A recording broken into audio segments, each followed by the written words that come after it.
গ্রামটির নাম কমলপুর। সেখানে থাকতো এক বুড়ি মা, জঙ্গলের পাশে ঘর তৈরি করে। তার স্বামী মারা যাওয়ার পর কেউ নেই তার সংসারে, এমনকি তার ছেলে মেয়েও নেই। সে পুষতো কয়েকটি মুরগি। মুরগিগুলো ডিম পাড়ত আর বুড়িমা সেই ডিম বিক্রি করে কোনো রকম তার সংসার চলতো। এইভাবে চলতে চলতে একদিন বুড়িমা লক্ষ্য করে যে তার মুরগিগুলির মধ্য থেকে অনেক মুরগি কমে গিয়েছে। তাই সে কিছু বুঝতে না পেরে সাধু বাবার কাছে চলে গেল কেন মুরগি কমে গিয়েছে। সাধু বাবার বাড়ি গিয়ে বুড়িমা সমস্ত ঘটনা বলল।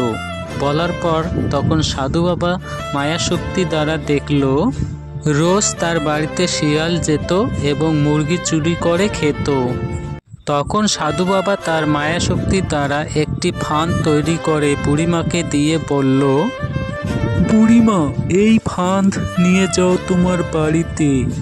এটা নিয়ে গিয়ে তোমার বাড়ির সামনে রেখে দিবে।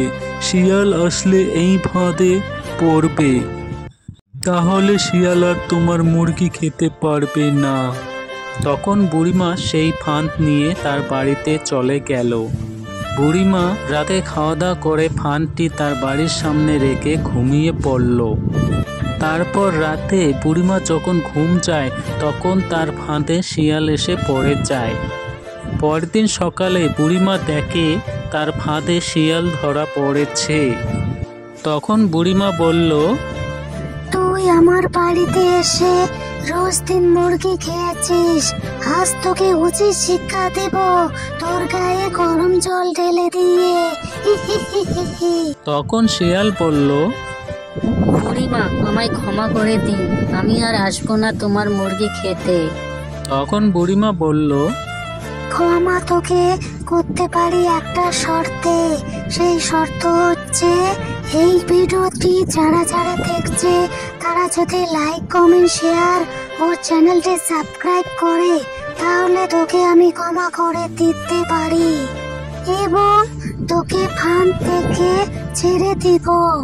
তখন শিয়াল বলল, বন্ধুরা, এই ভিডিওটি যারা যারা দেখছেন সবাই লাইক, কমেন্ট, শেয়ার ও চ্যানেলটি সাবস্ক্রাইব করে দিন, যাতে বুড়িমা আমায় ক্ষমা করে দেয় ও ফাঁদ থেকে মুক্তি করে দেয়।